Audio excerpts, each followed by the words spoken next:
All right, welcome everybody for our weekly connection.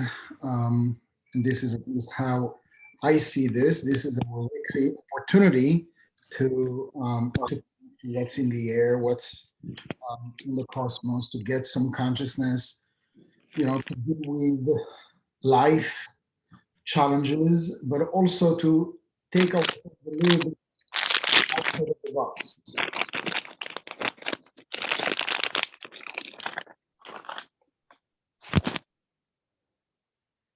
I'm sure what you're eating is delicious, but I had to mute you. Sorry.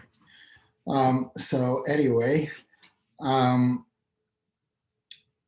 so I was saying about the consciousness that we connect, but also to take us outside of the box, because no matter where we are, even if we have a good life, it is almost inevitable that we would face a phase of comfort where you've worked a certain number of years and you probably even struggled, to get to certain positions or even salary.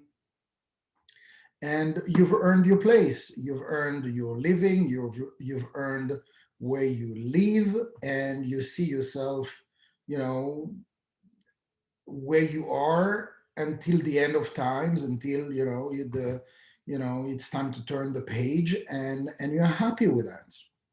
And you know what? I had a conversation like this with somebody that I care about, and it's not about like having the right or the wrong consciousness. It's just human, and I'm sure that if I look into my life in certain areas, I do the same.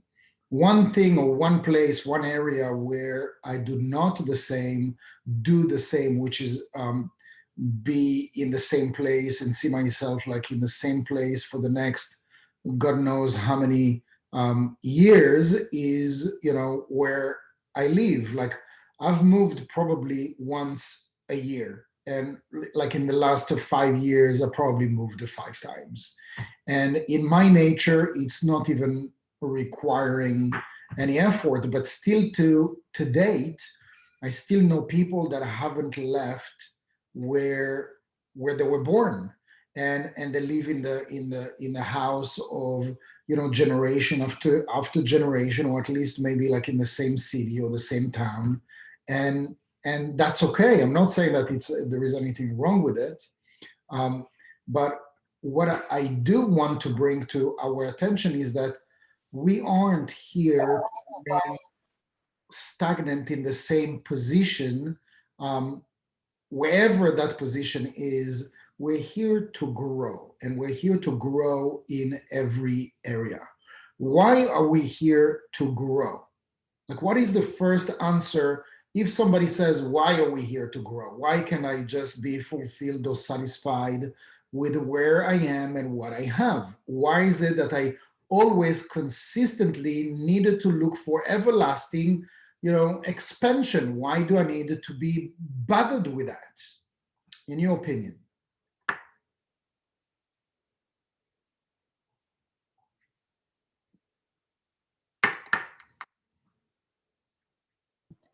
I missed some of it, Yehuda. I'm sorry.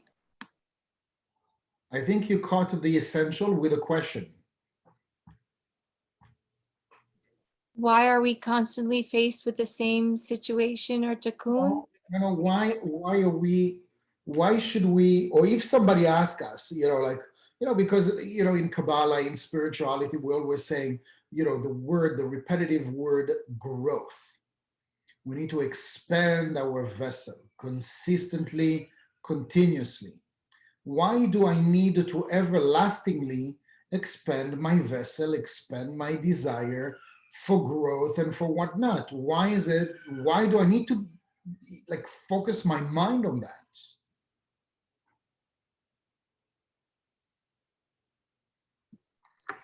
It makes us better people and better able to accept the light from our Creator, from God, and to walk in with Him. True, but there are a lot of people that are good just the way they are and where they are. And I'm thinking with you.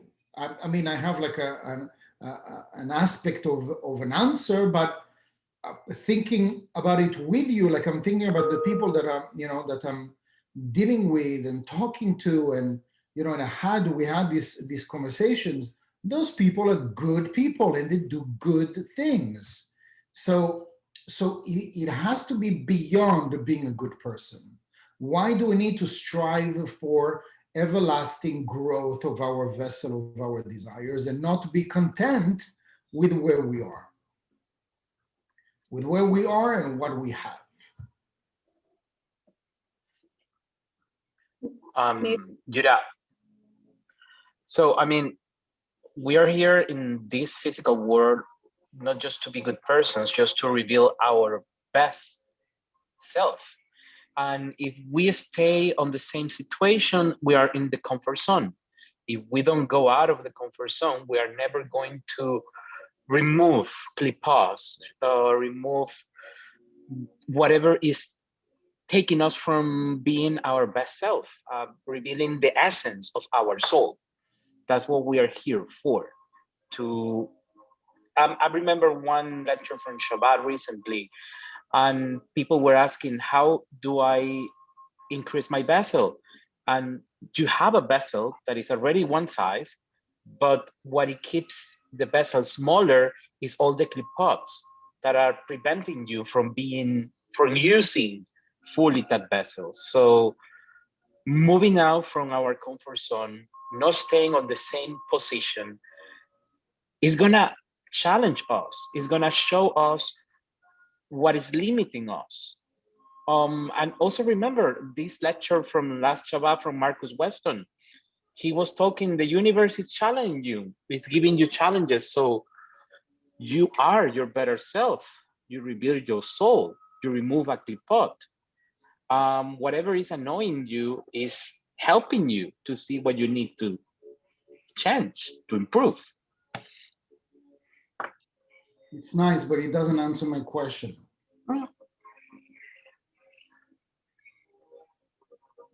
You gave the example of the clipot. And the clipot is what limits you. You got that wrong. Sorry? You got that wrong because the clipot don't limit us. Right? Okay. It's like, like I'm taking this like, to a whole different level. But when you speak about evil spirits,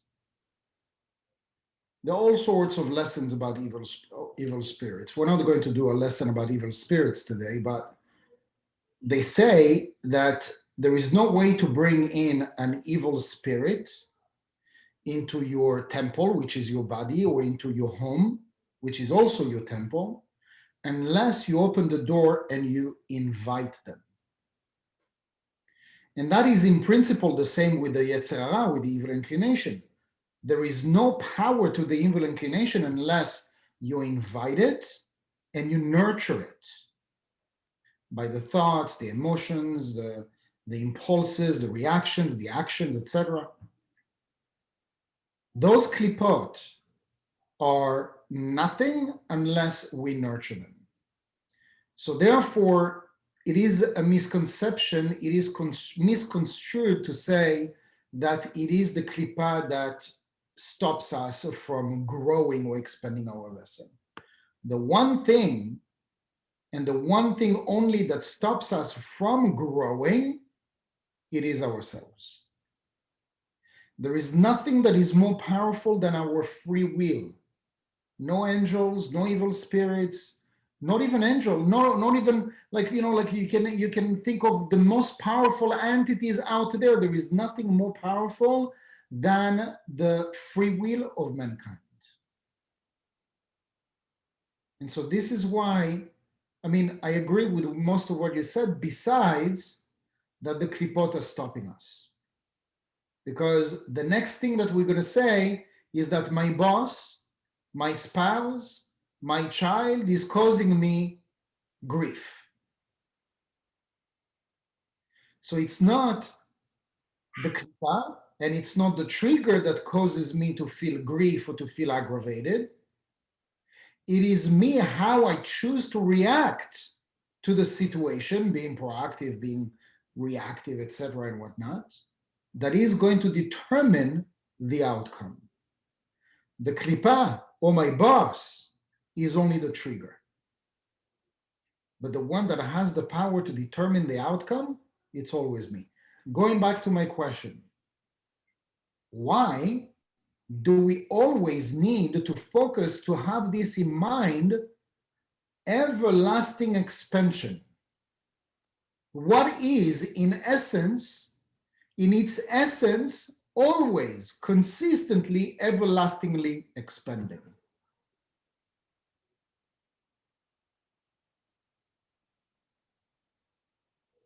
I'm sure this is not right, but I'm thinking it's a way, expanding is a form of earning light. And if we don't expand, it's like we've got to earn to sort of, for lack of a better word, like pay our rent, like for this life. We need to continue to earn the light. And yeah, let's deal with it in a different angle. The different angle is, we always say, if you want to receive light, you have to act like the light. The one thing that I've learned that is endlessly expanding, endlessly, is the Ein Sof. What is the Ein Sof? The endless. What is in the essence of the Ein Sof? It's the light, or Ein Sof. And this is what we're going back to. So this is why the daily strive to always expand in every area possible is because we are part of the light. Our essence is the light, and we're trying to go back to it. And yes, as an effect, not as a cause, the klipa is the one that is creating those filters between me and the light. And by removing those klipot, by me being proactive and doing the acts of sharing, going out of my comfort zone, etc., I'm removing those layers of klipot and touching the endless. Now, in the areas where it is the easiest for me to expand and to constantly experience change, which for me would be moving. I move once a year. So obviously, like, the way that I would expand and maybe reveal light in that area is stop moving. Is to stop moving, is to stick to one place. And you know what? It's not that I'm even like calculating how I'm going to move in the next year.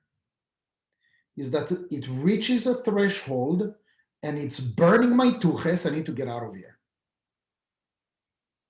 And there are just certain things that are out of our control. So obviously, we can always talk about tikkun, and there is the phases, and you finished what you have to do here, and you need to go to another. All possible.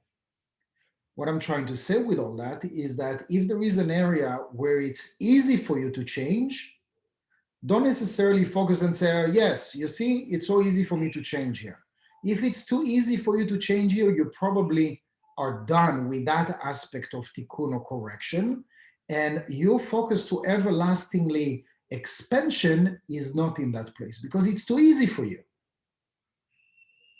Where is it that it's more challenging for you to expand your vessel? Expanding your vessel is your desire. So let's just say you worked for 40 years. You worked for 40 years. And either you were laid off or you decided to take an early retirement. You're turning a new page. or the universe is turning a new page for you. Both ways, it's the same outcome, new page. So the way that an individual is going to cope with that reality is either victim or basically proactive, go-getter. One is going to see was such a great opportunity for me to do things that I've never done before. And another one is going to basically beat himself or herself up. I'm nothing and I'm not worth it and I'm feeling rejected and abandoned and not loved. And that consciousness, that low frequency consciousness, would draw unequal opportunities that are going to match the small thinking or the small match of the smaller vessel where I am right now. Very often when the universe is kicking our butt is because we've been lazy for quite a while or we've been comfortable. I've had these sessions with, thanks God, I feel like fortunate that I had so many meetings in my life with all sorts of people. And I remember this meeting that I had with this programmer. He was, like computer programming, whatever. And he was very good at what he was doing, and he was getting really well paid for what he was doing. And he was working a 9-to-5 job. Already when you know a programmer is working a 9-to-5 job, something is off. Without going into the details, he was working 9-to-5 job, and it would take him 3 to 4 hours to finish what everybody else in the company, the rest of the programmers in his department, would take them 8 hours. And so whatever he was doing, however he was doing it, it would basically take him half the time compared to the rest. So what was he doing with all the spare time? Somebody who is proactive would jump, to take the bull by the horn and go to his manager and say, look, I've done everything that you asked me to do. What else can I do? And very rapidly get to be noticed and maybe get a promotion and get some responsibility and leadership and better financial situation and whatnot. That wasn't his case. The fact that his Taurus is not, a prejudice, he was saying himself that he was lazy. Just happens that he was Taurus. And he was saying, I'm lazy and I know that I can finish everything half the time. And, and I'm lazy. So whenever the boss or anybody that was in charge of me would walk by, I would just fake like I'm working. Like I would just be on my computer and I would do the things that look like I'm on the task. And when nobody was looking, I would, just sort of surf the internet, shop stuff on Amazon or whatever. And this is how he would burn time. And as he was telling me, all this, first he asked me like the 2 wrong questions. You don't ask this to a Kabbalah teacher if you don't want to hear the answer. Actually, I think I didn't answer. Is this bread of shame? So if you do what everybody else is doing in 8 hours and you do it in half the time, and you don't go the extra mile asking your supervisor, what else can I do instead of, for 4 hours do nothing, because your capacity says that you can do twice as much. Is that bread of shame? And I told him, I just rephrased the question, and I asked him again, is that bread of shame? And he answered the question, because when he asked the question, the answer very often is in the question.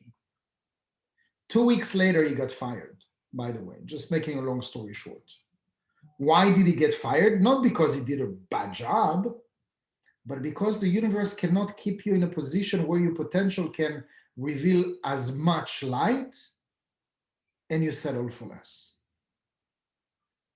And that can be in your marriage, so you can get fired from your marriage. So either you're going to find all the reasons possible that you can't take it anymore, or the other person has told you for the past 7 years, I can't take it anymore. I've been asking you and telling you the same thing over and over again, and you don't change, and you don't listen to me. So there are different ways. Either we get kicked or we're kicking ourselves by finding all sorts of reasons why we can't remain in the position that we are. Either way, The universe is always going to put us in a position that is going to be the most adequate for our growth. Just give me one moment.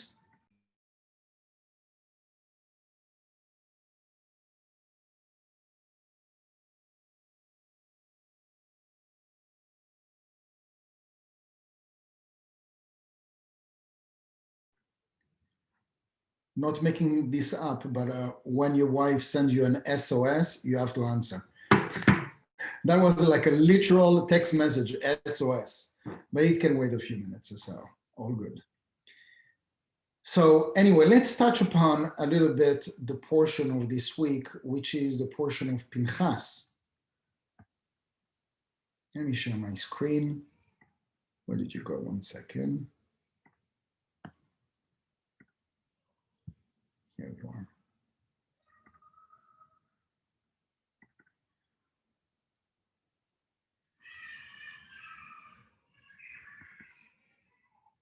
Okay.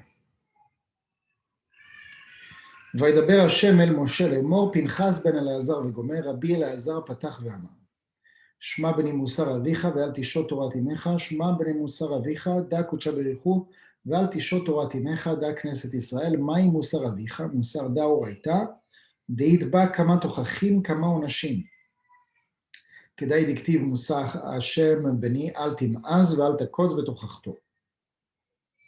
ובגין דכל מן דהשתדל באורייתא, באי עלמא זכאי דהבטחון, לכמה תרעין להוא עלמא כמה נאורין, ושעתה דהנפוק מההיא עלמא היא הקדימת קמה, ואזלה לכל נטורי תרעין, מחרזת ואומרת פיתחו שערים ויבוא גוי צדיק. התקינו קורסיין לפלניה, עבדה דמלכה דלת חדור לקבלה, אלא מן דהשתדל באורייתא, כמו שכתוב ברנש דמתאבא לליה דהשתדלה באורייתא, דעה כל צדיקיה דבנינתא דעדן צייתן, לקלל וקודשא בריחו משתכח בן יהוא כמה דאו כמוה, יושבת בגנים, חברים מקשיבים לקולך שמיעיני.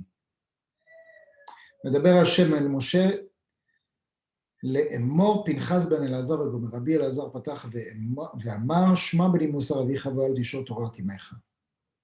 זה הקודשא בריחו, זו היה כנסת ישראל. מהו מוסר אביך? מוסר זהו התורה שיש בה כמה תוכחות כמה עונשים.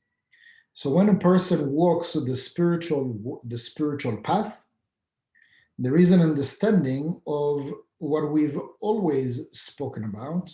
It is called cause and effect. The way that it is phrased here is that Ma Musar Avicha, Musar Zehu Torah. So when a person does the spiritual work, as part of the process, the spiritual process, there is what we call onashim, which is basically repercussion.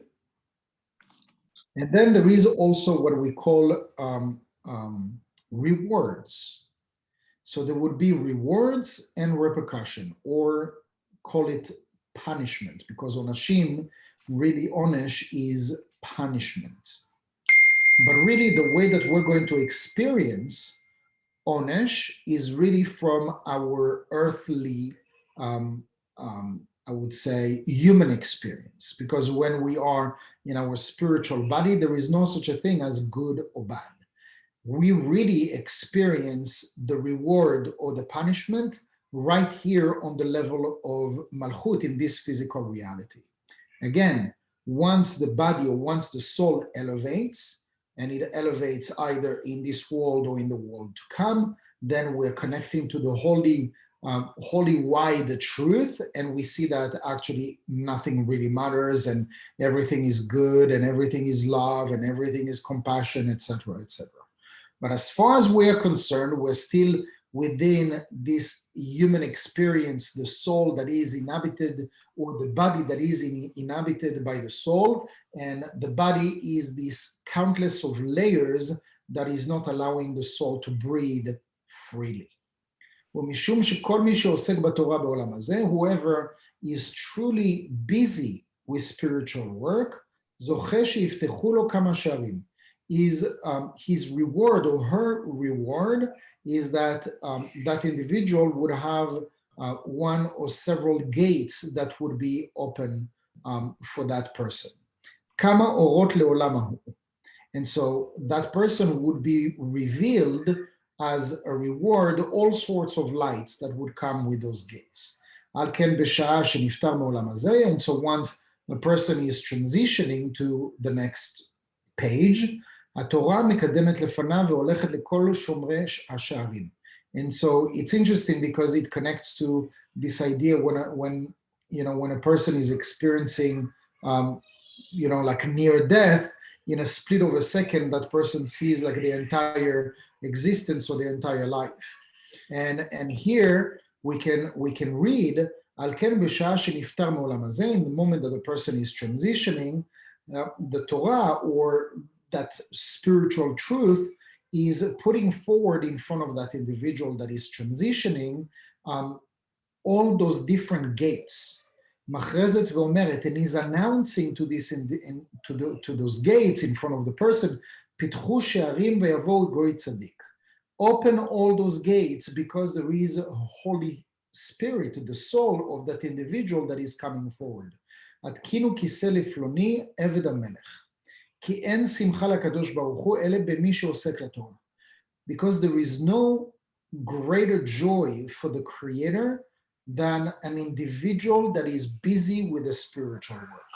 Kol sheken adam anaor balayla la'asok b'Torah. It involves also people that are making the effort to wake up at night and to study or to meditate or whatnot. Ki kol hatzadikim shebegan Eden, because all the righteous in the upper world, makshivim lekolo, are listening to the voice of that person who prays, to that person who does his spiritual work. V'kadosh baruch hu nimtza benehem. And the light of the Creator, the Shekhinah, or the Spirit of the Creator, is amongst those righteous people that are listening to the prayer or to the connection of that individual that makes the effort to do his spiritual work during that time of the night. כמו שמידוהו היושבת בגנים חברים מקשיבים לקולך השמיעי. Very interesting stuff. So what we want to take away from this is the nature of the spiritual work. The nature of our spiritual work, again, isn't doing what is convenient or comfortable for us. If you are doing something that is considered by any means, sharing, charity, going out of your comfort zone, but it has reached the level that it's easy for you. How do we know that it's easy for you? When I hear someone saying, that's the way that I share and I like it, I love it, it makes me feel good. And you know what? It is considered sharing. It is considered going out of your comfort zone, but it has become second nature, right? So it's like, I remember many years ago that I used to go to the gym. I need to get back to it. Now that I'm in a residence where there is a gym, I need to, venture there and try to discover it again.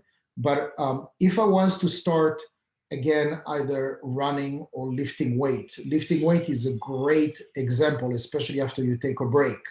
After you take a break for many months and you're trying to lift with one arm 30 pounds, maybe like you lift it, for somebody who can. I don't know who can and who cannot. Like, it's not without judging anybody.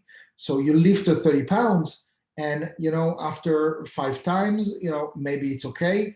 But after like 20, 30 times, like you start experiencing a struggle. And as you experience a struggle, okay, so you take a break, and in your first session, you're gonna do it. Like 3 sessions of like 30 times of the 30-pound. Great, you've done a great job, great work. And if you're working with a trainer, he's probably gonna help you to do it like in 1 or 2 sessions, and then the next time that you come, suddenly he's going to surprise you with a 35 or a 40 pounds. And you say, but wait a second, I was struggling with the 30 pounds. Now you want me to do a 40 pounds? Why? Because the job of the trainer is to always push you to the next level. It's interesting that we find in our life people that help us, because sometimes we get in a situation that is dormant and we don't allow ourselves to do that for ourselves. So we have these outer influences that are coming and they're playing the role of the light.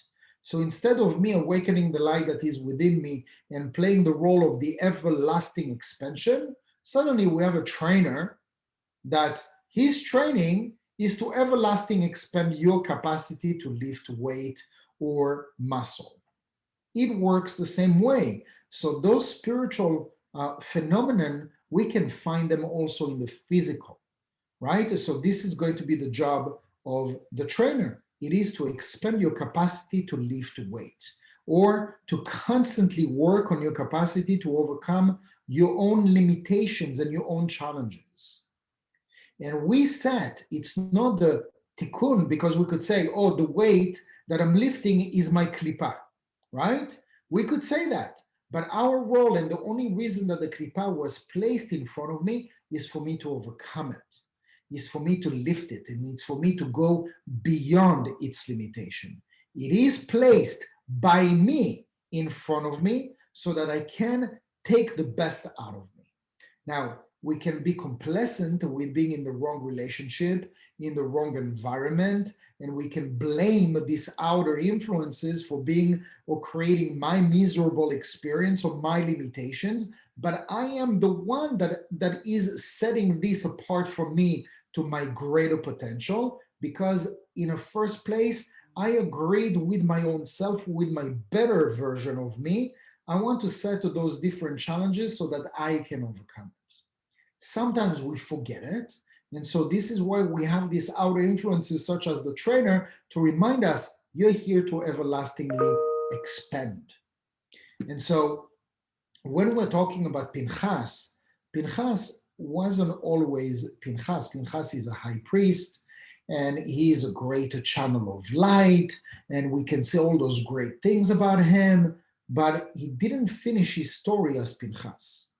So you could say, the greatest in his time, the greatest of the greatest of the greatest of the greatest of the greatest of the high priest, who is it, people? Everybody would say Pinchas. Why did he need to go to the next level? Why did Pinchas need to go to the next level? Why? Because the next level is always everlasting. And if you get comfortable in your perfectly satisfactory situation, it's either you're going to find the reasons why you cannot stay in there, or the universe is going to kick you out. And it's much harder when the universe is kicking you out. It's much harder because then you feel rejected, you don't feel loved, your low self-esteem is taking a hit, your low self-confidence takes a hit, rather than you taking the initiative to grow out of your own vessel, your current vessel. And it's everlasting. Everlastingly expanding. This is why until the day that we stop breathing, we just can't be comfortable with where we are and with what we've accomplished and how much we've accumulated. There is just no stop. Why? Because the essence of the light is exponentially, endlessly expanding. Because that is the essence of the light, and because I want to receive some of that light, I need to be the same as its essence. And I am the same as its essence because that is the nature and that is the essence of my soul. And so this is why we talk about inner light and the outer light. The outer light, the surrounding light, it's the surrounding light of the Or Ein Sof that is always putting those challenges around me to take me to the next level. But the goal is to take the inner light and match it with the outer light. That is the ultimate goal. That the inner light and the outer light are equal. So it would be difficult in the current situation with our physical body, etc. This is why the body has to die. This is why the body has to die, and for the soul to sort of like reboot and to say, this is where I'm coming from. I'm coming from the endless. And my desire is everlasting, the same as the light's essence. So what's the story of Pinchas? The story of Pinchas is that he stopped a plague. So you can read the story in English if you have it. You can even like Wikipedia, what's the story of Pinchas? He sacrificed his life to stop a plague by killing 2 individuals. And so why was he risking his position or even his life? Why? Because he is a high priest, and a high priest channels the light of Chasadim, the right column. And the right column is the energy of mercy. And killing is an energy of judgment. So he went against his nature of the Or Chasadim, of the light of mercy, and he injected into his nature the opposite, which is the energy of judgment. So he knew that in spite of the fact that he's going to do what he's going to do, he's risking his life for the better of humanity, for the better of the critical mass. What was his reward? His reward is that he became Pinchas, became Elijah the prophet. And so, without again going into the entire story of Aaron, also the high priest that lost his two sons, Nadav and Avihu, who had a moment of pause, and he saw that his two sons are going to reincarnate in Pinchas, and Pinchas is going to become Elijah the prophet. So this whole thing is like a closing cycle. And what we want to take out of this is that even Pinchas that has reached the highest of the highest of the highest, he could have just left this world and be happy with it. And you know what? The universe, the light force of the creator, God knows, however you call it, estimated that it's not the end, that there is still an expansion to it, that there is still an everlasting expansion to his vessel. Not Pinchas anymore, there is more for you. So let me challenge you to go against your essence, your exact nature, so that you can experience your next level. And so what is your next level in the areas, in each and every, and there's so many areas in our lives that we are limiting ourselves. I can't admit it to myself to say, oh yeah, I'm limited because, or I'm limited in my profession, or in how much money I'm making, or how much I'm experiencing, my financial freedom, or my physical body, or my physical health. And I can give 100 different reasons. And we've heard of the word excuses and reasons why not. But we need to know that in every area, the universe, just like Pinchas, is everlastingly attempting to expand our vessel in every area possible. So when you get into this, I got away with whatever situation, you went through a challenge and the challenge is behind you, and finally you take this big breath and saying, that's behind me, I'm so happy, this challenge is beyond, and I overcame it, I don't have to deal with it, I don't have to deal with this situation, I don't have to deal with these people or with this health problem. But this is where we are mistaking the most. We're missing the point of why the universe is attempting to kick our butt, because we are in a dormant, asleep state as soon as we, and it's important, don't misunderstand what I'm saying. It is important to consistently give ourselves goals and objectives. But we need to refresh those goals and objectives every so often. And so it's not because you reached the house, check, car, check, marriage, check, 2 or 3 kids, check, and then you're good. No, you're not good. Your vessel is in potential everlastingly expendable. You can expend nonstop. And so if anything that we can take from this, just think of Pinchas. It wasn't enough. It wasn't enough. There is always a next level. Any questions, comments?